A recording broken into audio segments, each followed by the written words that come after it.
Bismillahirrahmanirrahim. Assalamualaikum warahmatullahi wabarakatuh. Alhamdulillahi rabbil alamin. Wabihi nasta'in ala umuri dunya waddin. Wa sallallahu wasallam ala nabiyyina Muhammadin wa ala alihi wa ashabihi wa man sara ala nahjihi wa iktafa bi atharihi wa da'a bi da'watihi wa istanna bi sunnatihi ila yaumiddin. Amma ba'du. Alhamdulillah,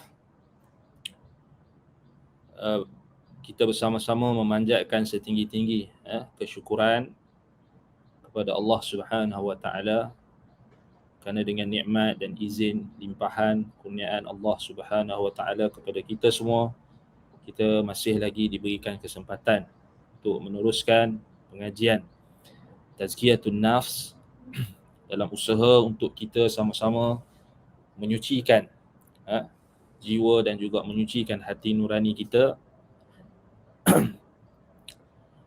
iaitulah berdasarkan kitab Ighathatul Lahfan fi Masayidis Syaitan, karangan Al-Imam Abu Abdullah Ibn Al-Qayyim rahimahullahu ta'ala.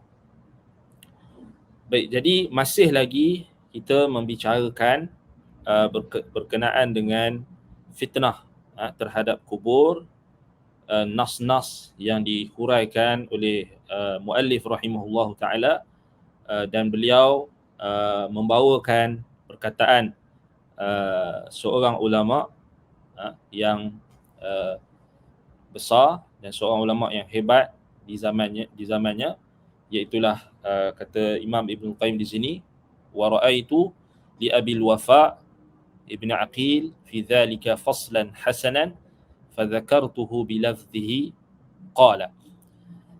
Maknanya di sini Imam Ibn Qayyim rahimahullah mengatakan, aku telah melihat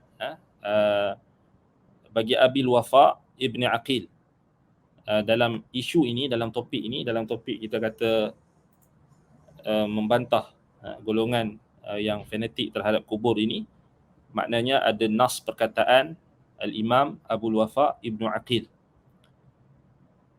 yang kata Imam Ibn Qayyim, faslan hasanan, satu fasal yang diungkapkan perkataan Abul Wafa Ibn Aqil ini berkaitan dengan isu ini sangat baik, hasanan, dan aku akan sebutnya dengan lafaznya. Maknanya Imam Ibn Qayyim akan nukilkan perkataan Abul Wafa Ibn Aqil. Baik, siapa Abul Wafa Ibn Aqil ni? Baik, Abul Wafa Ibn Aqil ma'rufah Ali Ibn Aqil Ibn Muhammad Ibn Aqil, digelar sebagai Syekhul Hanabilah, Syekhul Hanabilah, dan termasuk di kalangan ulama yang berasal daripada Baghdad, Iraq, dan beliau lahir dalam lebih kurang dalam tahun 431 Hijrah dan wafat pada tahun 513 Hijrah. Maknanya sebelum Imam Ibn Qayyim rahimahullah. Abul Wafa Ali Ibn Aqil Ibn Muhammad Ibn Aqil, digelar beliau Syekhul Hanabilah, imamun kibarul min kibarul a'immah, Syekhul Hanabilah, dan sahibut tasanif, pengarang kitab yang sangat kita kata banyak dan sangat bermanfaat, dan beliau antara murid kepada Al-Imam Abu Ishaq Al-Shirazi. Dan kalau kita lihat kitab beliau, antara yang masyhur kitab beliau adalah Kitabul Funun, Al-Funun, yang menjangkau 800 jilid. 800 jilid. Maknanya terkandung di dalam kitab Al-Funun, kitab beliau itu, pelbagai faedah-faedah lah, pengajaran, faedah tafsiriyah, fiqh, usulul fiqh, nahwu, lughah, syair, tarikh, hikayat, dan juga beliau menceritakan tentang munadharat, yakni perdebatan beliau, dan juga majlis-majlis beliau, dan apa sahaja yang beliau idea-idea beliau ada terkandung dalam kitab Al-Funun, sehingga Al-Imam Al-Hafiz Al-Zahabi di dalam Tarikh Al-Islam mengatakan ketika menyifatkan kitab Al-Funun karangan Abul Wafa Ibn Aqil ini, lam yusannif fid dunya akbaru min hadzal kitab. Tidak ada satu pun tulisan yang pernah ditulis di atas muka dunia ni yang lebih besar daripada kitab ini. Maknanya ketika zaman tu lah. Maknanya sehingga mencecah 800 jilid. Sebab itu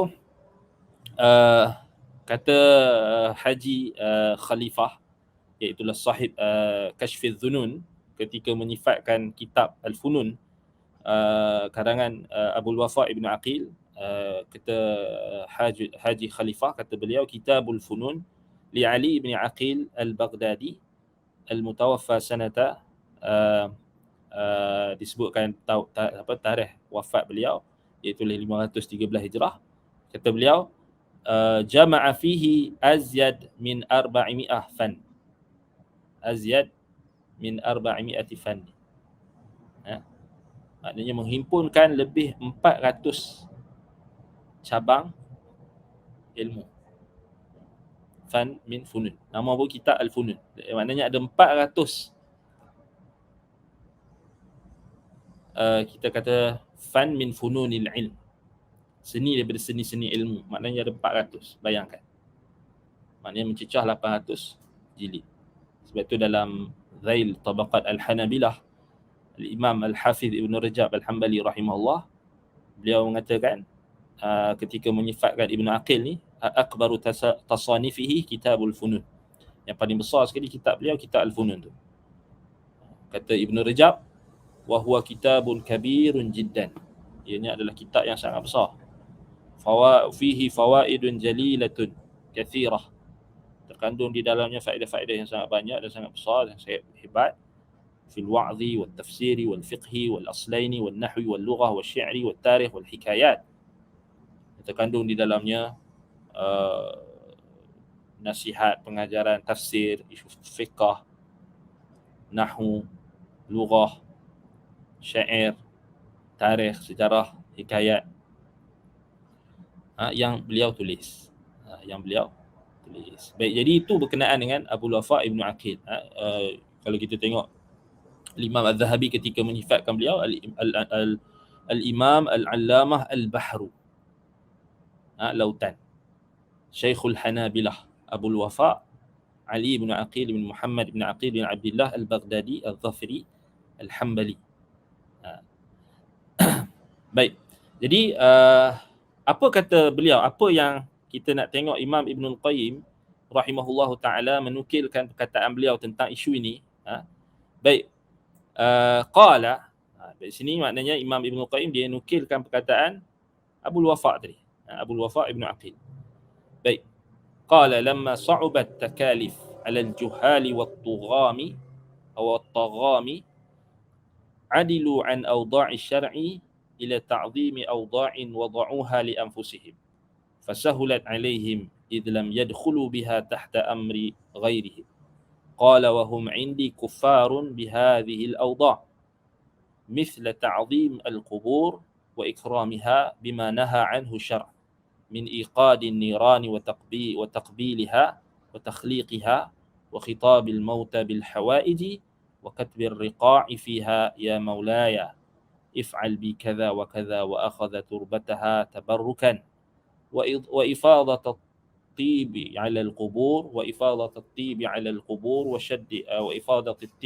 القبور وشد الرحال إليها وإلقاء الخرق على الشجر اقتداء بمن عبد اللات والعزى والويل عندهم لمن لم يقبل مشهد الكف ولم يتمسح بآجرة مسجد الملموسة يوم الأربعاء ولم يقل حمالون على جنازته الصديق أبو بكر أو محمد أو علي أو لم يقعد على قبر أبيه أزجا بالجص والآجر أزجا بالجس والآجر ولم يخرق ثيابه إلى الذيل ولم يرق ماء الورد على القبر. انتهى.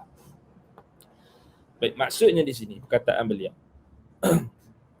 Dia mengatakan ketika taklif, yakni bebanan-bebanan itu menjadi sulit, menjadi susah, sa'ubat alal juhali wat taghami, menjadi berat ke atas orang-orang yang jahil dan lagi orang-orang yang menyimpang, yang bodoh. Maknanya ketika takalif maknanya perintah-perintah syarak yang diperintahkan Allah itu menjadi berat kepada mereka. Su'ubat takalif 'alal juhali wat tagham. Ketika bebanan-bebanan syariat itu, taklif-taklif yang sepatutnya mereka laksanakan itu menjadi berat, menjadi sulit ke atas orang-orang yang jahil, orang-orang yang bodoh. Adilu an awda'i syar'i ila ta'zimi awda'in wada'uha li anfusihim. Maka mereka pun menyimpang, terkeluar daripada aturan syariat.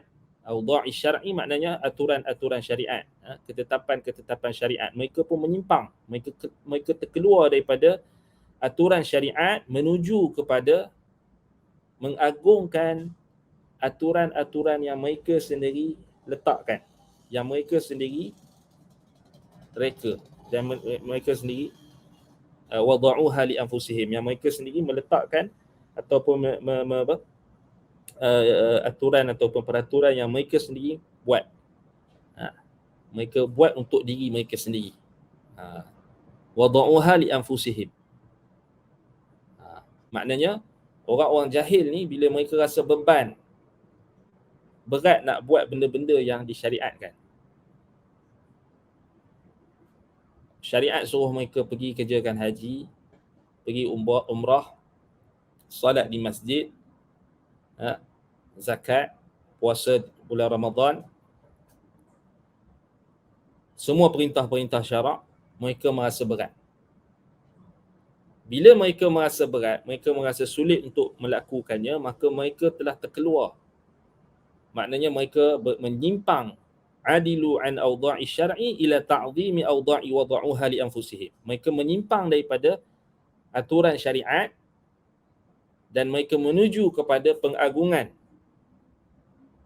terhadap peraturan-peraturan yang mereka sendiri letakkan. Wada'uha li anfusihim. Yang mereka sendiri reka.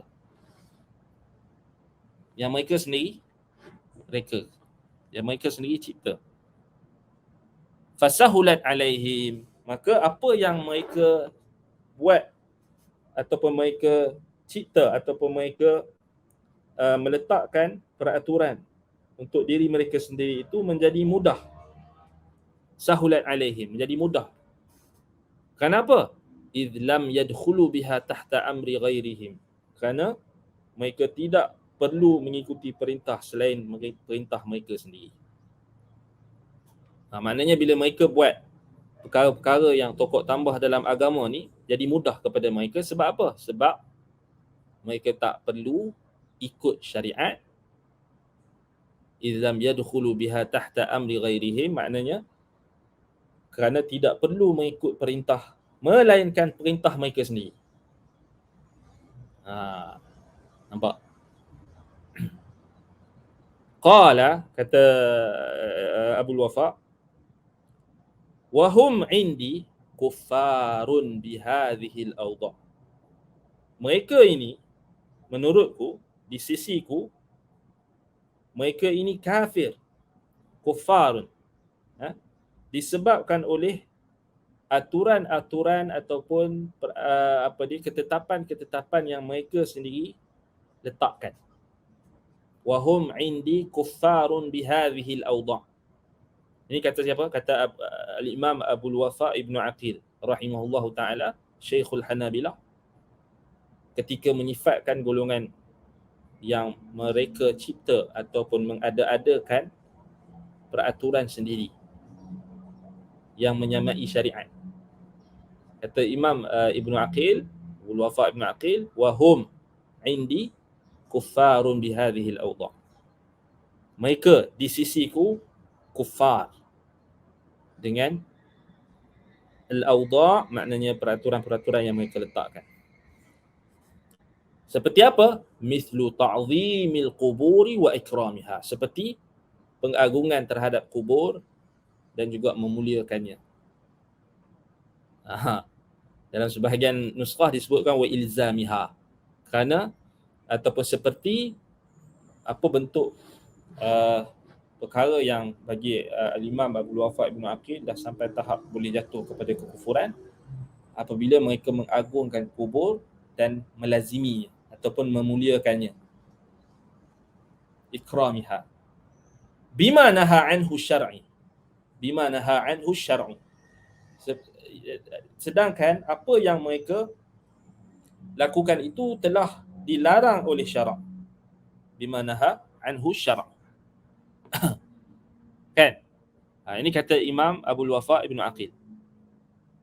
Apa contoh perbuatan mereka mengagungkan kubur dan menghormatinya ataupun bukan menghormati, kita kata memuliakannya dengan melampau-lampau ataupun melaziminya dengan melampau-lampau, min iqadin nirani wa taqbiliha wa takhliqiha. Contohnya seperti perbuatan mereka menyalakan api ataupun menyalakan lampu di kuburan, mencium kuburan, meletakkan apa?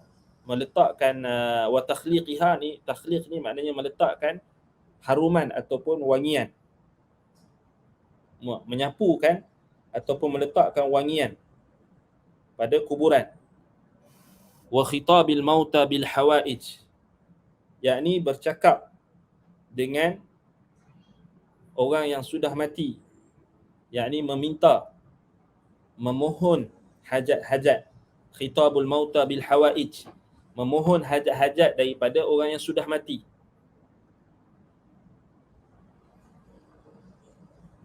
Untuk melaksanakan hajat-hajat mereka. Wa katbir riqa'i fiha, dan perbuatan mereka membuat tulisan di atas kuburan, tulisan-tulisan yang tertentu. Fiha, yang ada di dalam tulisan-tulisan tersebut, ya maulaya, wahai pelindungku, wahai wali, wahai waliku, wahai pelindungku, wahai penolongku, if'al bi kadza wa kadza, lakukanlah untuk aku ini dan ini. Apa hukum dia? Kafir. Siapa kata? Siapa fatwa kan? Al-Imam Al-Allamah Syekhul Hanabilah fi asrihi, Al-Imam Abdul Wafaq Ibn Aqil rahimahullahu ta'ala, yang wafat pada tahun 513 Hijrah. Sebelum Syekhul Islam Ibn Taymiyah, sebelum Al-Imam Ibn Al-Qayyim muallif kitab kita. Mereka meletakkan tulisan wa katbir riqa', mereka menulis tulisan-tulisan fiha, yang ada di dalamnya tulisan tersebut mengandungi perkataan ya maulaya, wahai waliku, wahai pelindungku, if'al bi kadza wa kadza, buatkan untuk aku ini dan ini. Katbir riqa' ni boleh jadi maksudnya mereka menulis di atas kertas hajat-hajat mereka, mereka gulung-gulung-gulung, mereka letak. Ini ada dekat Mesir sekarang, dekat makam-makam wali, makam Imam Syafi'i ada ni ada. Tak percaya, search lah, Google lah. Masih ada.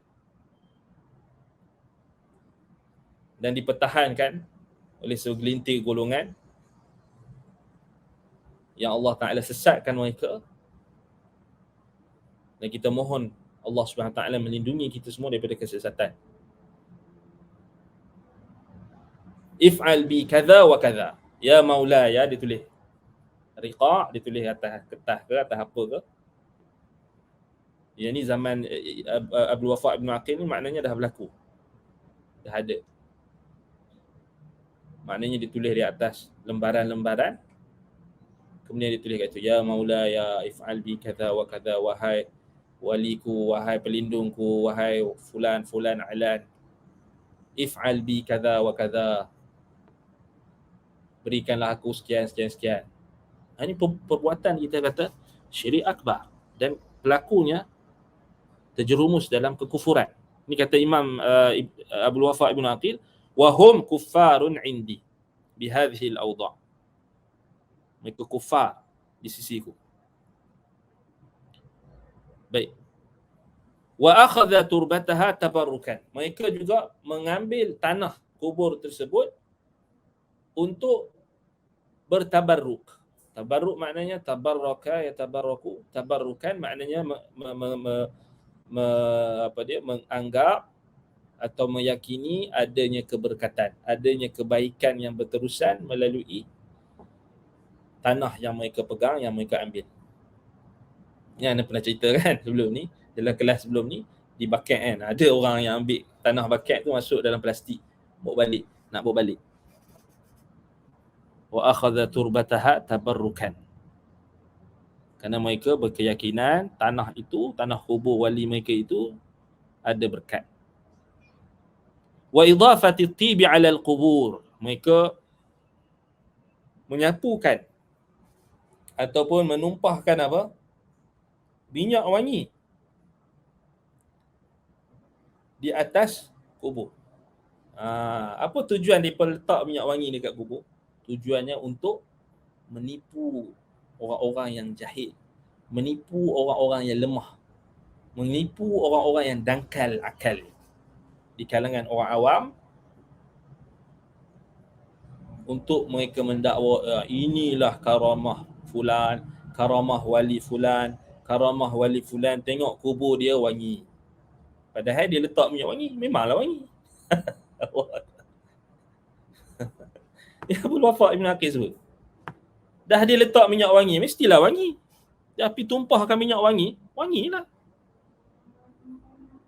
Lalu penziarah-penziarah yang datang pun dia kata, wanginya Tok Wali kita punya kubur.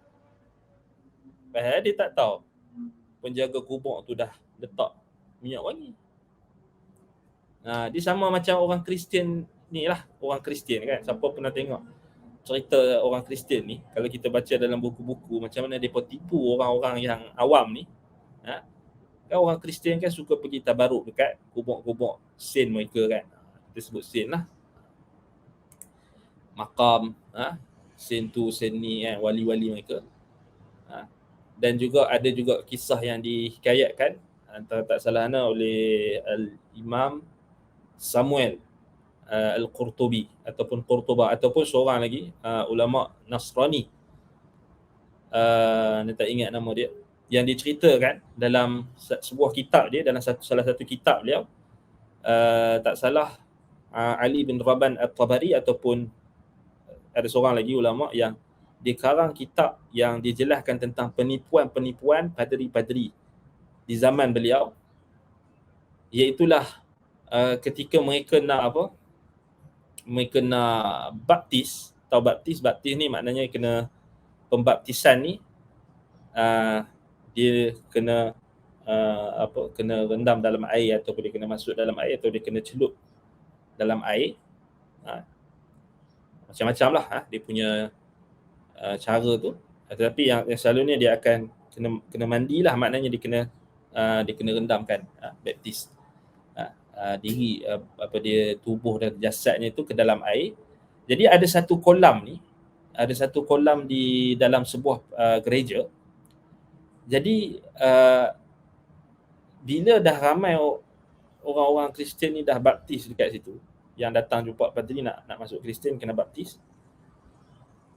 Jadi apa yang berlaku, bila dah ramai dah masuk dalam air tu, kolam tu, busuklah kan, air tu jadi busuk. Jadi padri-padri ni pun dia fikir macam mana kita nak bagi supaya orang tak sangka buruk, orang kata air ni busuk, wangi dan sebagainya. Jadi mereka ambil keputusan, mereka mesyuarat untuk menumpahkan minyak wangi ke dalam air tersebut. Lalu mereka pun letaklah minyak wangi.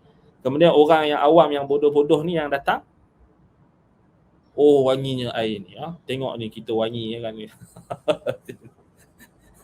Cuba mereka letak benda yang busuk, akan jadi busuk lah.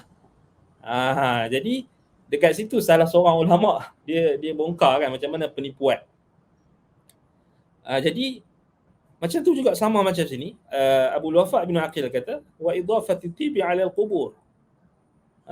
Jadi geng-geng ni mereka nak bagi orang yang tertipu, terpedaya, terpercaya, mereka letaklah minyak wangi, tumpahkan minyak wangi dekat atas kubur tersebut.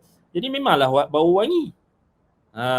Jadi orang yang buat cerita ni, dia pun pergi, dia kata, Oh tengok aku pergi kubur ni, kubur dia wangi, kubur dia hebat, kubur dia gini, kubur dia cantik, kubur dia wangi. Sedangkan hal itu adalah tipu.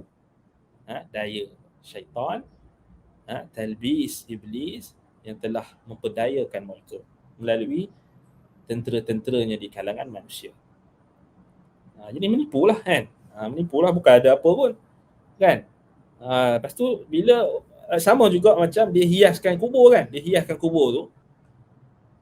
Diletakkan dekat kubur tu binaan dan diletakkan tulisan yang berwarna emas. Memanglah akan menarik perhatian. Kan? Sebab memang kalau mereka tak buat cantik-cantik, macam mana orang nak tertarik? Jadi hati orang manusia yang lemah ni memang akan mudah tertumpu kepada perkara-perkara yang menarik. Secara umumnya manusia macam tu. Kan? Emas.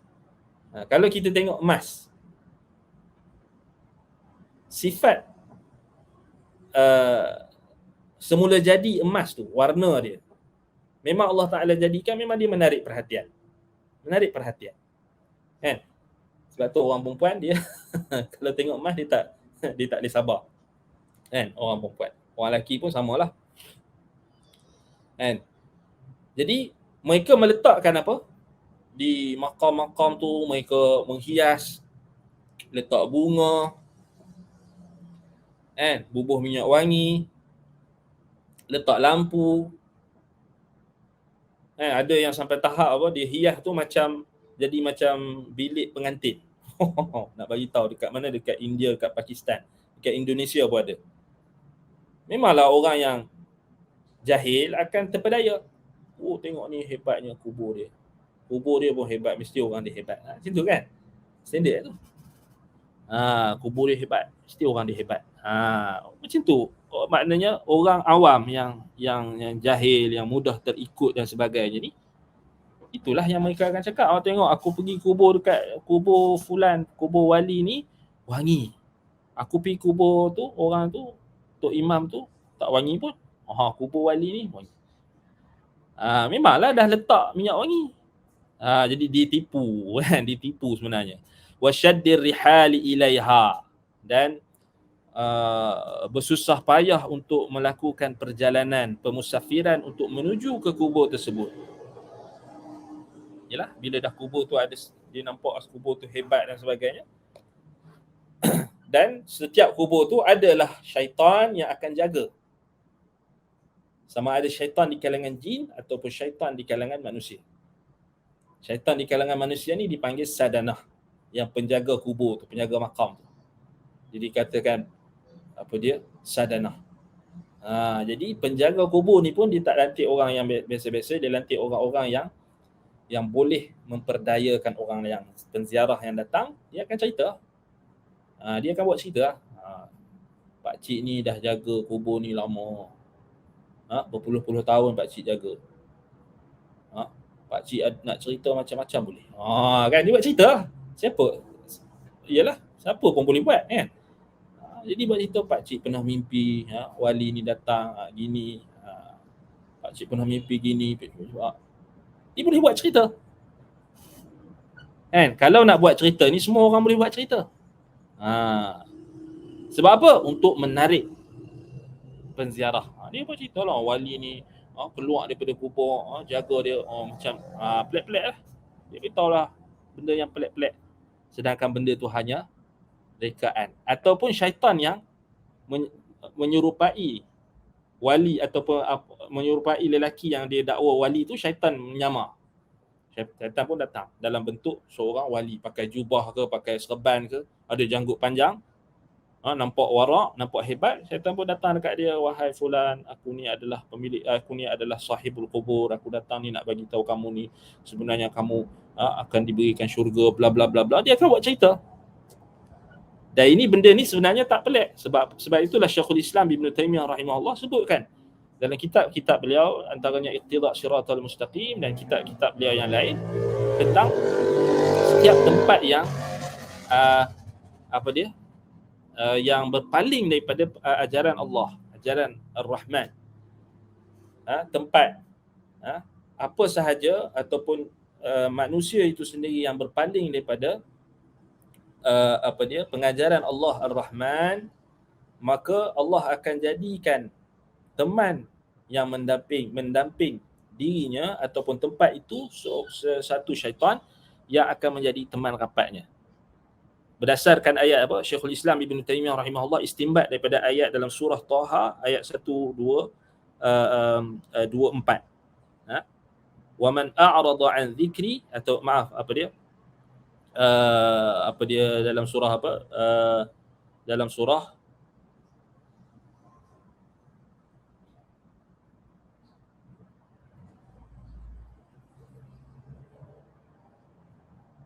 dalam surah Az-Zukhruf ayat 36.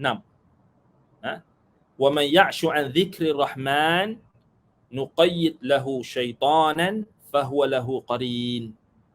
Barang siapa yang ya'shu, makna ya'shu ni maknanya ya'ridu, berpaling, an dhikri rahman, daripada mengingati perintah Allah Ar-Rahman, daripada melaksanakan perintah Allah Ar-Rahman, mengingati Allah.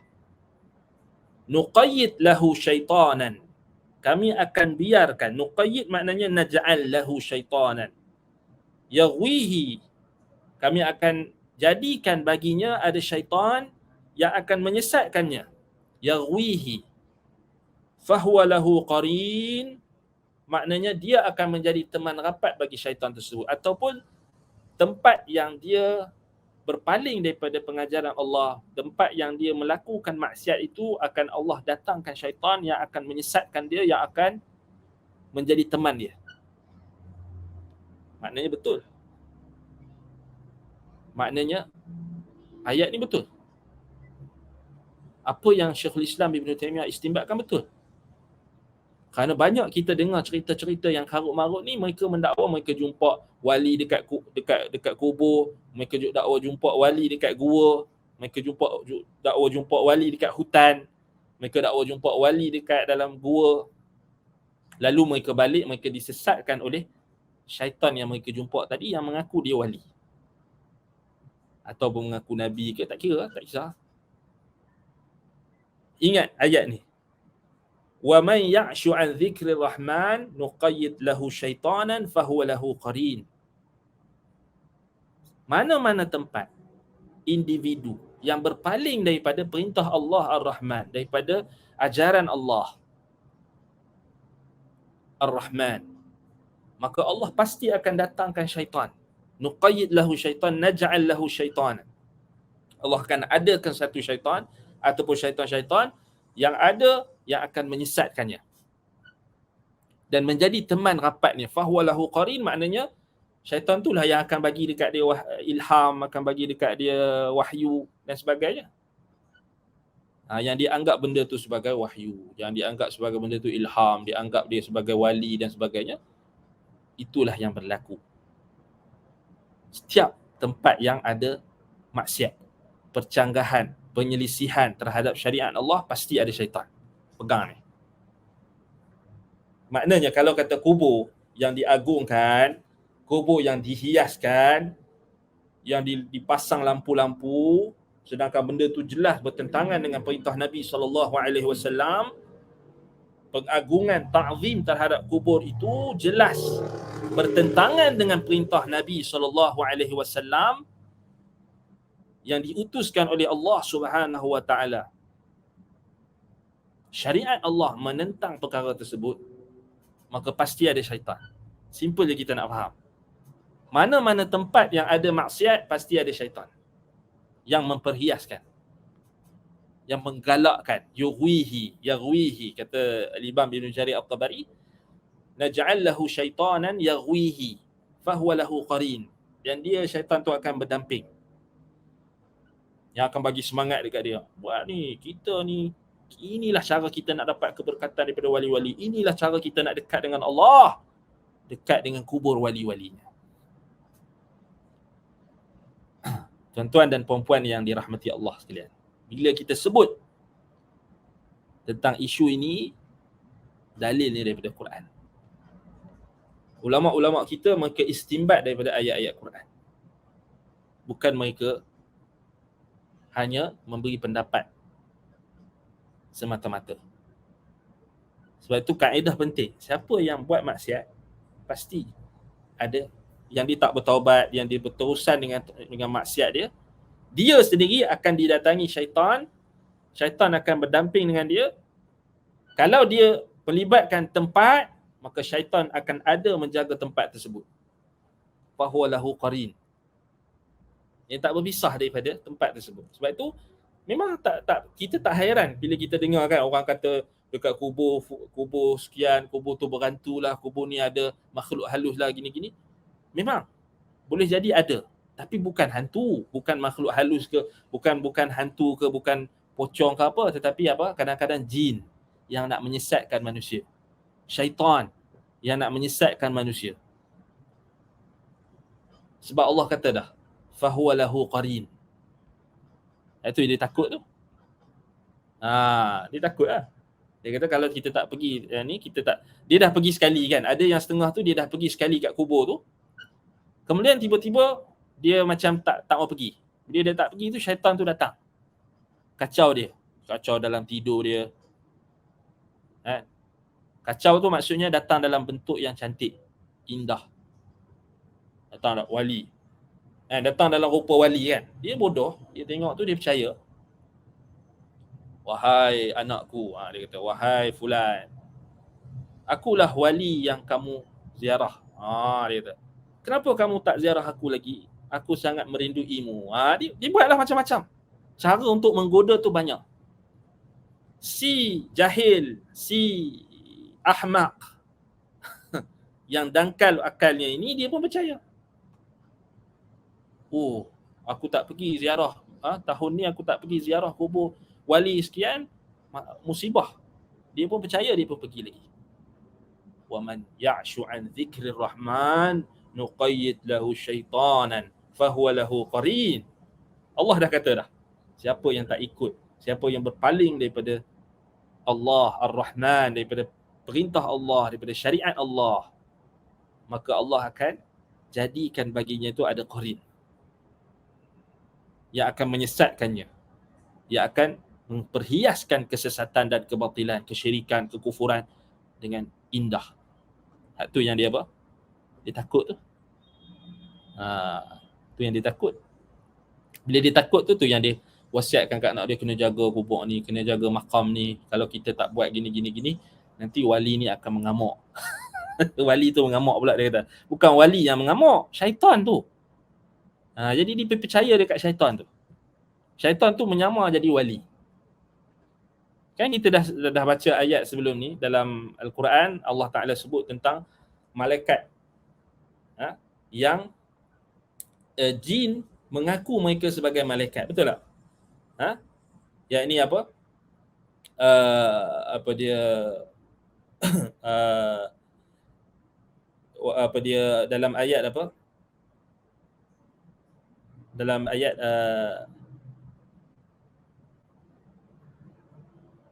yang jelaskan tentang apa? Jin yang menyamar jadi malaikat. Dalam surah Sabah ayat 41 sampai 42.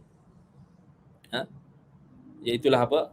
Wa yauma yahsyuruhum jami'an thumma yaqulu lil malaikati ahaula'i iyyakum kanu ya'budun.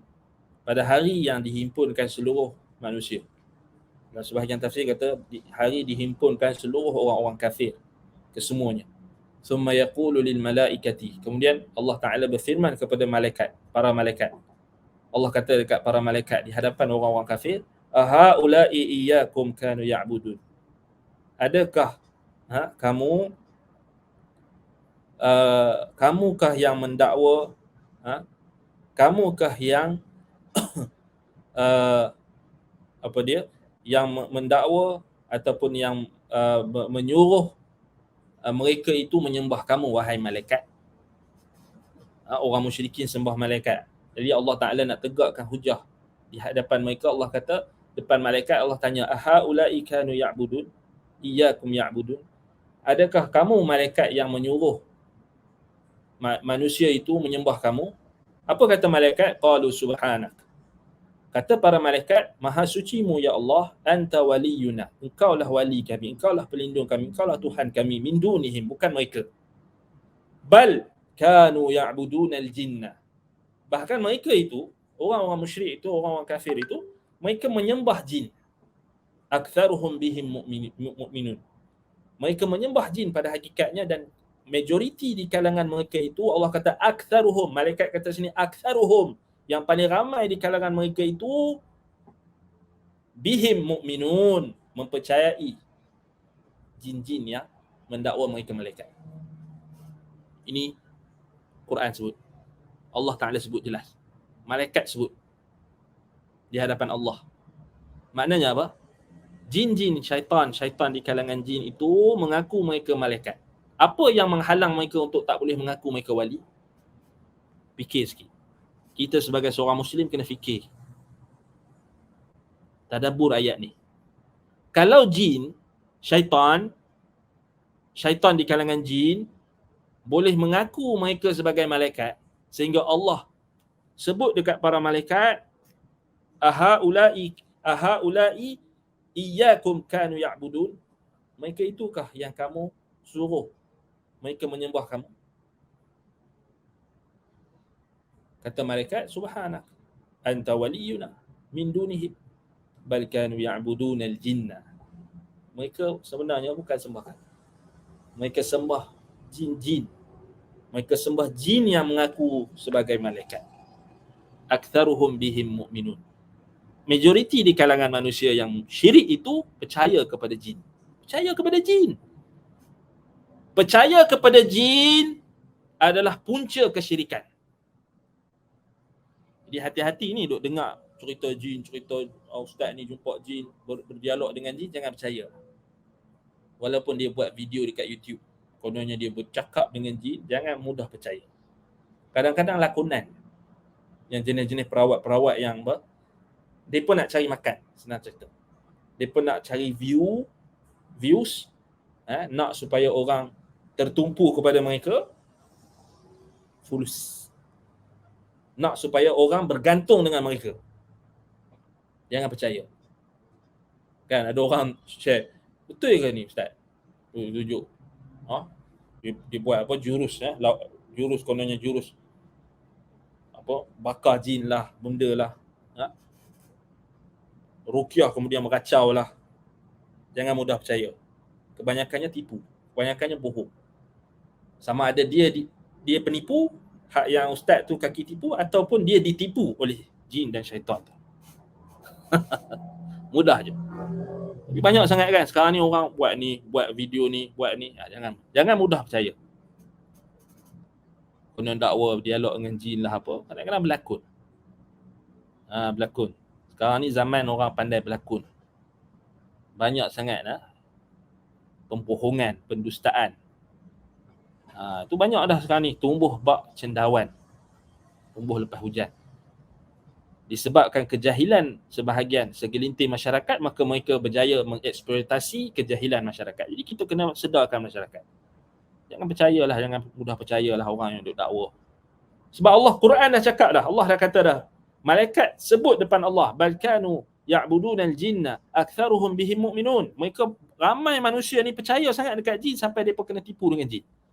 Jin tu mai kata aku jin Islam, percaya. Padahal kalau jin benda gaib, jin tu benda gaib, kita tak nampak. Kalau kata dia boleh bercakap dengan bertutur dan berdialog dengan manusia sekalipun, kita siapa yang boleh confirm dia tak menipu? Kalau manusia yang kita nampak pun, kita tak boleh nak confirm dia tipu atau tak tipu, kita kena tipu, scammer, apatah lagi jin. Kebanyakan orang yang didakwa dia dapat ilmu pelik-pelik ni, dia kata dia dapat dari wali ni, dapat dalam mimpi ni, dia kata wali ni datang rumah dia, wali ni jumpa dia. Kebanyakannya ditipu oleh jin. Jin tu mengaku jadi wali, jin tu mengaku jadi malaikat, jin tu jadi malaikat pun boleh dia mengaku. Jin tu mengaku dia jadi wali. Apa susah? Jadi tinggalkan perkara yang samar-samar ini. Ini mutasyabihat lah, termasuk mutasyabihat. ambil yang muhkamat. Muhkamat maknanya kalau kita nak ambil ilmu, ambil daripada manusia lah. Buat apa pergi belajar daripada jin? Ataupun jin yang mengaku jadi wali. Nak dapat ilmu, mengaji, menuntut ilmu, buka kitab, pergi bermusafir, tadah kitab, bertemu dengan orang yang hidup, manusia bukan jin. Ini kata senang kan, aku tidur je dapat ilmu. Aku bertapa dekat bukit sekian dapat ilmu daripada wali. Bukan wali, syaitan, jin, syaitan di kalangan jin. Dia jadi jin di kalangan syaitan di kalangan manusia. Baguslah tu, pakat-pakat sesat belaka. Na'udzubillah min zalik. Jadi itu kita kata contoh di sini. Wasyaddir rihali ilaiha. Yakni bersusah payah, kata Imam Abdul Wafa Ibn Aqil, bersusah payah untuk bermusafir. Sebab yalah dia tahu, dia dah yakin tempat tu sebagai karamah. Karamah maknanya dia iktikad ada keramat, ada kebaikan, ada kehebatan, ada kebaikan yang melimpah-limpah, keberkatan tu. Jadi dia rasa pergi tu dapat ketenangan, dapat menunaikan hajat dia dan sebagainya. Memanglah kadang-kadang memang boleh berlaku. Benda tu Allah Ta'ala bagi dekat dia. Dia kata, tercapai hajatku. Dia kata, saya dah lama dah tak dapat anak. Bila saya pergi dekat kubur tu memang nak jadi cerita, dia gunalah perkataan Allah kan, takdir Allah, dengan kekuasaan Allah. Seminggu lepas saya pergi dekat kubur wali sekian tu, memang bini saya mengandung. Dia pun banggalah. Kita tengok ni, wali kita telah sampaikan hajat kita kepada Allah. Allah dah perkenankan hajat kita. Dia tak sedar bahawasanya hal tersebut adalah istidraj, nak menyesatkan dia daripada Allah. Orang yang bersabar, contoh macam orang yang tak dapat anak, dia bersabar, dalam keadaan dia bersabar dalam mentaati perintah Allah, berdoa memohon kepada Allah semata-mata, dan dia masih lagi tak dapat anak, itu lebih baik berbanding dengan orang yang tidak sabar dalam ketaatan kepada Allah, lalu dia pergi minta dekat kubur, dia dapat anak, itu lebih buruk keadaan dia. Tak berkat. Sebab dia tak sabar atas ketaatan. Dia sanggup buat benda yang syirik semata-mata kerana dia nak dapatkan sebahagian kepentingan diri. Berbanding dengan orang yang bersabar, walaupun dia tak dapat anak lagi, tapi dia bersabar. Orang main lah, main buat, hang ni kenapa hang ni tak usaha, tak ikhtiar. Ikhtiar. Kawan aku pergi dah ni dekat kubur wali sekian, dia dah minta dah, dia dapat tu anak, dapat 2 orang pula tu anak, dapat kembar pula. Oi, banggalah. Dia rasa macam apa? Apa yang dia dapat tu tanda Allah Ta'ala suka dia. Tanda Allah Ta'ala perkenankan hajat dia, dan dia bukan, dia tambahlah iman dia tu kepada wali tadi. Wali kubur yang dia pergi tadi. Kan? Jadi dia sangka dia apa? Dia sangka dia dapat dekat dengan Allah. Dia sangka dia dapat, maknanya hajat dia tercapai. Dia kata hebat. Wali ni memang Allah nak sesatkan dia. Ada orang dia kata, aku ni ambil exam ni tak lepas-lepas. Aku tahu hang kenapa hang tak lepas. Kami mengaji, kami setiap kali sebelum final exam, kami akan pergi kubur makam Imam Syafi'i. Kami tulis permintaan. Tawassul dia kata. Tulis. Dan alhamdulillah kami dapat lepas subjek ni sekian-sekian. Kami berjaya. Hang kena cuba. Mujarrab. Dia kata mujarrab. Adakah itu boleh menjadi dalil ataupun hujah untuk membenarkan perbuatan syirik? Jawapannya tidak. Allah Subhanahu wa taala sebut dalam surah Al-Fajr, fa ammal insanu idza mabtalahu rabbuhu fa akramahu wa na'amahu fayaqulu rabbi akraman, wa amma idza mabtalahu faqadara alaihi rizqahu fayaqulu rabbi ahanan, kalla bal la tukrimuna al-yatim. Sampai akhir ayat. Maknanya ayat ni kalau kita baca, fa ammal insanu idza mabtalahu rabbuhu fa akramahu wa na'amahu fa yaqulu rabbi akraman. Insan apabila dia diuji oleh Tuhannya, Allah muliakannya, Allah berikan nikmat kepadanya, maka dia akan mengatakan fa yaqulu rabbi akramani. Akraman maknanya Tuhanku telah memuliakan aku.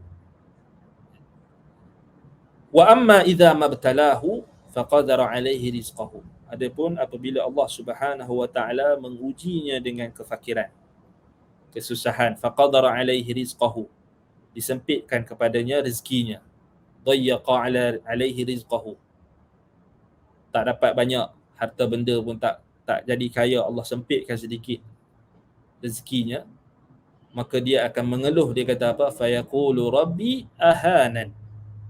Tuhanku telah menghina aku. Tuhanku telah apa? Mencubai aku, menghina aku. Kata Imam Ibn Jarir At-Tabari, lalu dia tak bersyukur kepada Allah. Kan? Ada orang bila dia nampak bahawasanya apa yang Allah Ta'ala bagi nikmat, dia sangka Allah muliakan dia. Ini maksud ayat ni. Akraman. Kan? Tengok ni. Aku pergi dekat kubur tu, aku minta tengok aku berjaya lulus exam. Aku pergi dekat kubur wali sekian tu, aku balik, aku dapat naik pangkat. Dia bangga kan. Ni Allah muliakan aku. Akraman. Fayaqulu rabbi akraman. Tuhanku telah muliakan aku. Tengok, aku pergi dekat apa? Kubur wali sekian tu, dapat. Hang tak pergi. Tuhan, hang tak pergi tu sebab hang tak pergi. Hang tak dapat. Hang tak pergi tu pasal hang tak dapat apa yang hang tak naikkan pangkat, hang tak berjaya dalam exam dan sebagainya, pasal hang tak pergi dekat kubur wali tu. Dia hukum orang pula. Cubalah kata. Ikhtiar. Dia datang ayat ikhtiar lah. Kan? Tapi bila dia diuji,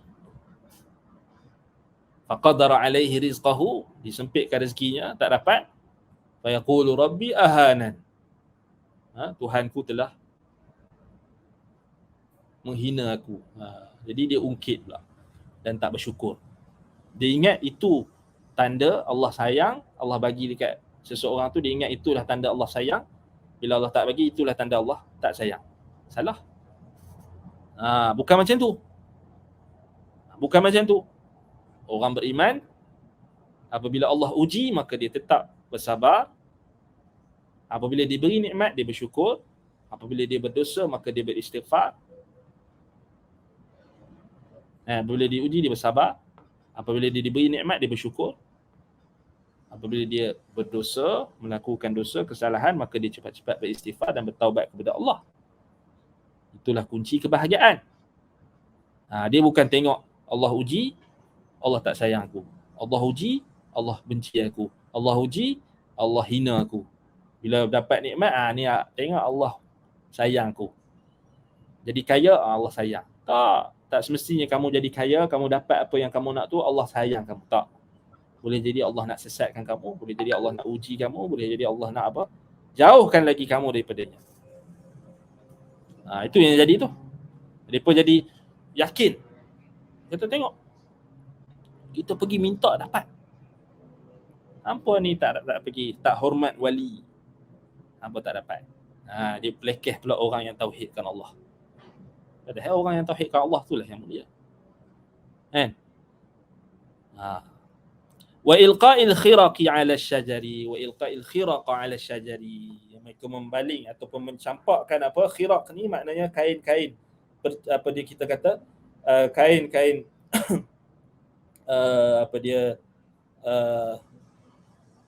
khiraq ni maknanya kain-kain perca. Yang ditulis ataupun kertas-kertas ataupun kain-kain yang tertentu yang mereka iktikadkan dengan iktikad tertentu, mereka campakkan di kubur dengan niat-niat tertentu, ataupun mereka letakkan di pokok. Khiraqa 'ala syajar, mereka gantung di pokok.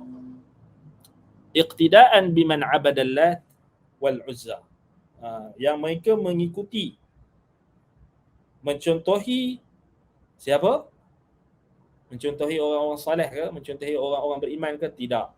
Mencontohi perbuatan penyembah Latta dan Uzza. Siapa kata ni? Abul Wafa Ibn Aqil. Mereka iqtidaan biman abada Lata wal Uzza. Mereka mencontohi berpedoman dengan penyembah-penyembah Lata dan Uzza. Wal wailu indahum liman lam yuqabbil mashhad al-kaf. Celakalah. Di sisi mereka beranggapan celakalah orang yang tidak mahu mencium mashhad al-kaf, maknanya kubur yang di mashhad al-kaf ni maknanya kubur yang dibina itu. Mashhad disebut mashhad. Walam yatamassah biajurrihi masjid al-malmusah yaum al-arbi'ah. Mereka beranggapan bahasanya orang yang tidak mahu mengusap ataupun menyapu pada genting masjid pada hari Rabu, maka orang itu adalah orang celaka. Maknanya apa yang mereka iktikadkan pada benda-benda yang mereka takdiskan, yang mereka jadikan perkara tersebut sebagai sesuatu yang dialihkan penyembahan kepada selain Allah, ataupun yang mereka iktikadkan ada keberkatan dan sebagainya, yang mereka letakkan hari Rabu sebagai hari yang khusus untuk mengusap ataupun menyapu pada genting masjid pada hari Rabu ini. Tambahan-tambahan bid'ah-bid'ah yang mereka lakukanlah.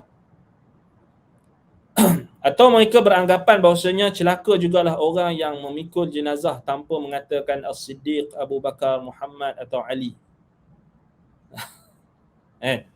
Maknanya ini bid'ah lah, contoh bid'ah-bid'ah yang berlaku pada zaman tersebut.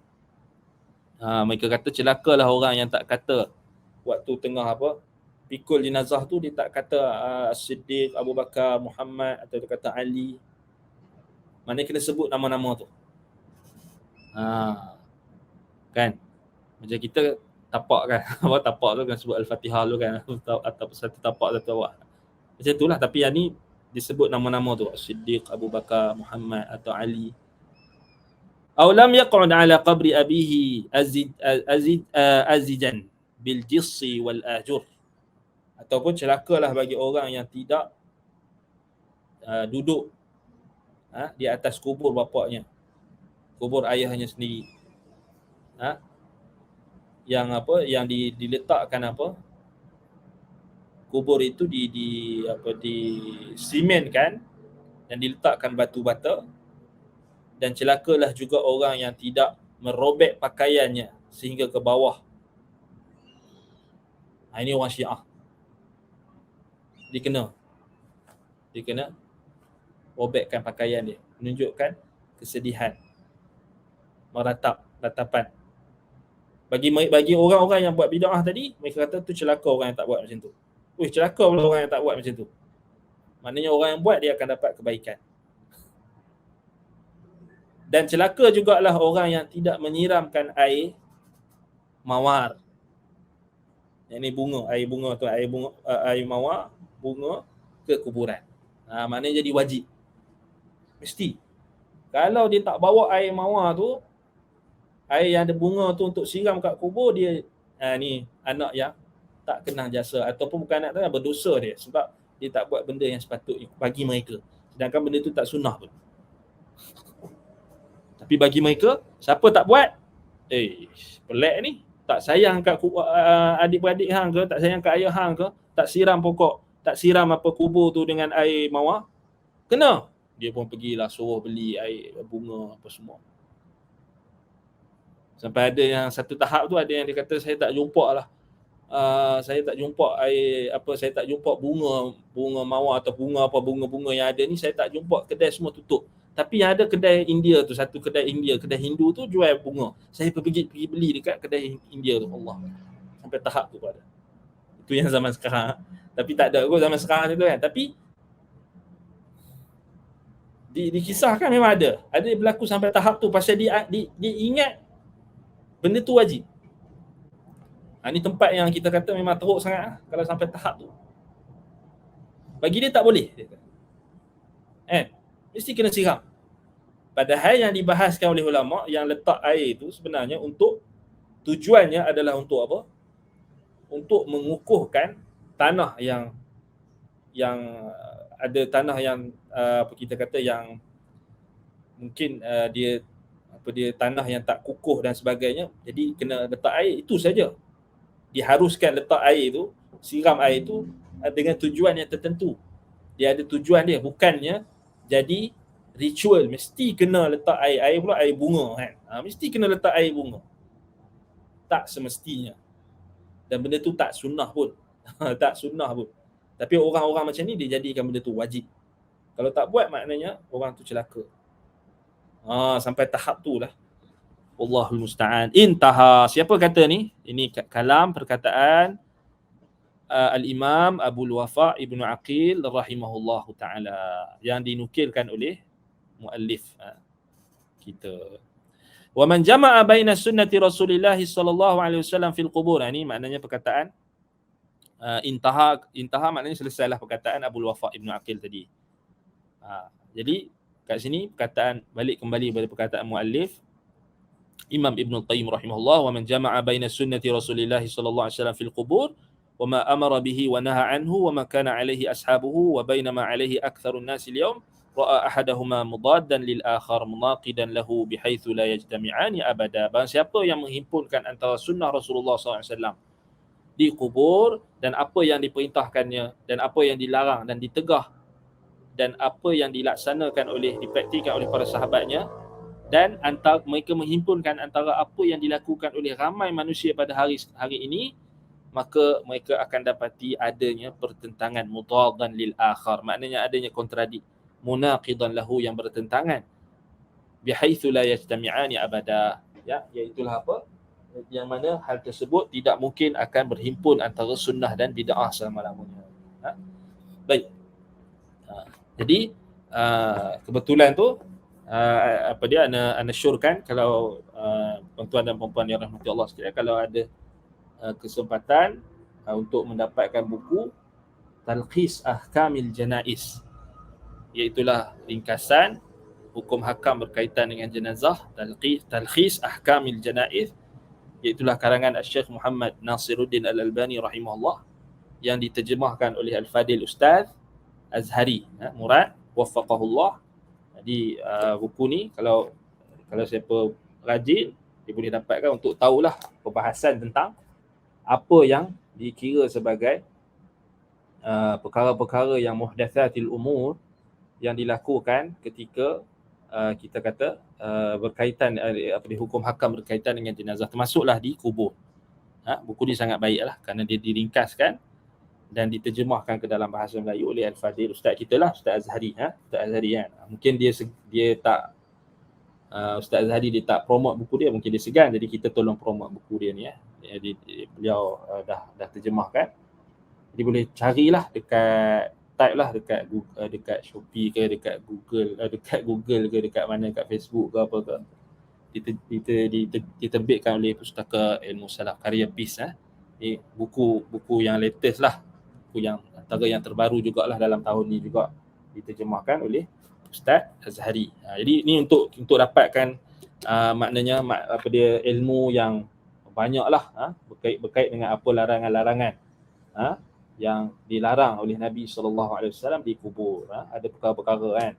Cuma yalah, bila kita baca buku ni maknanya kita adalah satu maklumat, kita ada satu maklumat supaya kita dapat maknanya kita dapat tahulah apa benda yang tak boleh, apa yang tak apa yang boleh, apa yang tak boleh kan. Memanglah di sana ada benda-benda yang masih dalam ruang lingkup khilaf, tetapi yang paling penting kita nak tahu benda yang tak boleh tu. Banyak yang tak boleh tu yang banyak diamalkan. Jadi buku ni sangat baguslah, sangat bagus. Talkhis Ahkamil Janaiz oleh Syekh Al-Albani rahimahullah, diterjemahkan oleh ustaz kita, Ustaz Azhari waffaqahullah. Ana ulang sekali ni, tajuk dia ringkasan hukum hakam berkaitan jenazah. Jadi kan, ringkasan hukum hakam berkaitan jenazah. Dalam berapa muka surat? Dalam 374 muka surat. Jadi baguslah untuk kita dapatkan info dan maklumat ilmu yang bermanfaat untuk kita sama-sama. Siaplah, nanti kita pun akan mati. Mana kita akan mati, maknanya kita siap-siap wasiat kat anak kita, jangan buat macam ni, benda pelik-pelik ni. Jangan buat macam ni, jangan macam tu. Kita wasiat kat anak-anak kita waris kita siap-siap, supaya kita mati nanti jenazah kita ini diselenggarakan, diuruskan mengikut sunnah Nabi SAW. Walaupun kita terpaksa berhadapan dengan ramai orang buat yang bertentangan, kan. Allah musta'an. Wa alaihi at-tuklan. Baik. Naktafi bihadzal qadar, maknanya kita berhenti setakat ini dulu. Kalau ada soalan terkait dengan topik kita.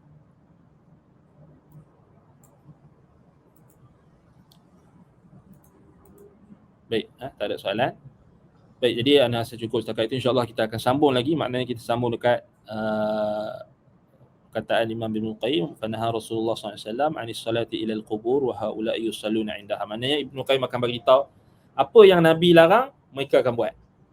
Maknanya apa yang Nabi tegah, mereka buat. Ini penting. Yang Nabi larang itulah mereka buat. Apa yang Nabi larang, mereka buat. Apa yang Nabi suruh, mereka tak buat. Tu kan. Hak yang disuruh dia tak buat, hak yang dilarang dia buat. Ini kita akan tengok pada kelas akan datang, insya-Allah kita akan bincangkan. Semoga Allah SWT memberkati apa yang kita sampaikan, menjadikan kita sentiasa mendapat bimbingan dan petunjuk Allah Subhanahu Wa Taala. Aqulu qawli hadza wa astaghfirullah li wa lakum. Subhanakallahumma bihamdika asyhadu an la ilaha illa anta astaghfiruka wa atubu ilaik. Wa sallallahu ala Muhammadin wa ala alihi wa sahbihi wa baraka wa sallam. Walhamdulillahirabbil alamin. Wassalamualaikum warahmatullahi wabarakatuh.